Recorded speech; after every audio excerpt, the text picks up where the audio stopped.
ಕಾಂಗ್ರೆಸ್ನವರು ಪಾದಯಾತ್ರೆ ಮಾಡಿದ್ದು ಅಕ್ರಮ ಗಣಿಗಾರಿಕೆ ಏನು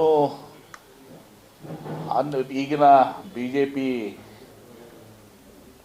ಅಂದಿನ ಬಿಜೆಪಿ ಸಚಿವರು ಪ್ರಭಾವಿ ಮುಖಂಡರಾದಂಥ ಜನಾರ್ದನ್ ರೆಡ್ಡಿಯವರು, ರಾಮುಲು ಅವರು, ಎಂಟೈರ್ ಟೀಮು ಕರ್ನಾಟಕ ಗಡಿಯನ್ನೇ ಕಿತ್ತೆ ಹಾಕಿ ಅಲ್ಲಿ ಒಂದು ಅತ್ಯಂತ ಪ್ರಭಾವಿ ದೇವಸ್ಥಾನವನ್ನು ಹೊಡೆದಾಕಿ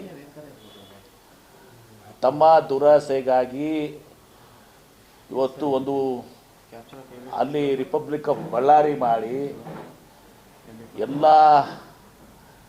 ಏನು ಗಣಿಗಾರಿಕೆ ಮಾಡೋಂಥವ್ರ ಕಡೆಯಿಂದ ಪಾಲು ತೆಗೆದುಕೊಂಡು ಅರಣ್ಯದಲ್ಲಿ ಕೂಡ ಗಣಿಗಾರಿಕೆ ಮಾಡಿ ದೊಡ್ಡ ಲೂಟಿಯನ್ನು ಮಾಡಿದ್ರು.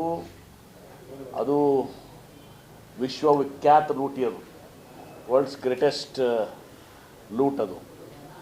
ಅದರ ವಿರುದ್ಧ ನಾವು ಪಾದಯಾತ್ರೆ ಮಾಡಿದ್ದೀವಿ. ಈಗ ಇಲ್ಲಿರುವಂಥದ್ದು ಇಬ್ಬರ ಜಗಳಕ್ಕೆ ಪಾದಯಾತ್ರೆ ಮಾಡ್ತಾ ಇದ್ದಾರೆ. ಮತ್ತು ಇದೇ ಜನಾರ್ದನ್ ರೆಡ್ಡಿ ಅವ್ರನ್ನ ಬಿ ಜೆ ಪಿಯಿಂದ ಹೊರಗೆ ಹಾಕಿದರು.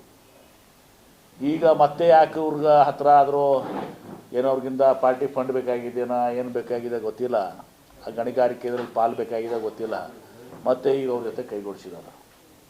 ಇದು ಜನ ತಿಳ್ಕೊಂಡಾರ, ಜನ ಮರಳಲ್ಲ, ಜನ ಭಾಳಷ್ಟು ಬುದ್ಧಿವಂತದಾರೆ.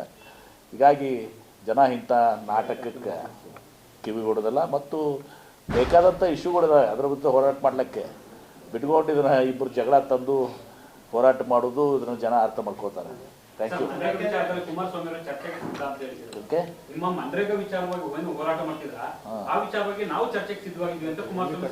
ಆಯಿತು, ಕುಮಾರಸ್ವಾಮಿ ಅವ್ರಿಗೆ ಹೇಳ್ಬಿಡಿ, ಬೇರೆ ಯಾರು ಬೇಡ. ಕುಮಾರಸ್ವಾಮಿ ಅವರು ನಮ್ಮ ಕಡೆಯಿಂದ ಪ್ರಿಯಾಂಕ್ ಖರ್ಗೆ ಅವರು ಇಬ್ಬರೇ ಮಾಧ್ಯಮದವ್ರು ಎಲ್ಲರೂ ಕೂತ್ಕೋಬೇಕು ಒಂದು ಆಡಿಟೋರಿಯಂನಲ್ಲಿ.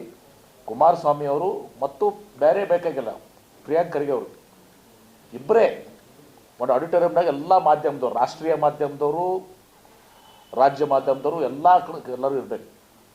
ಚರ್ಚೆಗೆ ನಾನು ಪ್ರಿಯಾಂಕ್ ಖರ್ಗೆ ಅವ್ರನ್ನ ಒಪ್ಪಿಸ್ತೀನಿ, ಕುಮಾರಸ್ವಾಮಿ ಅವ್ರನ್ನ ಒಪ್ಪಿಸಿ. ಯಾವ್ದು ಬೇಕಾದ ಡೇಟ್ ಹೇಳಿ, ನಾನು ಪ್ರಿಯಾಂಕ್ ಖರ್ಗೆ ಅವ್ರಿಗೆ ಹೇಳಿ ಡೇಟನ್ನು ಒಪ್ಪಿಸ್ಕೊಡ್ತೀನಿ. ಥ್ಯಾಂಕ್ ಯು, ಧನ್ಯವಾದಗಳು.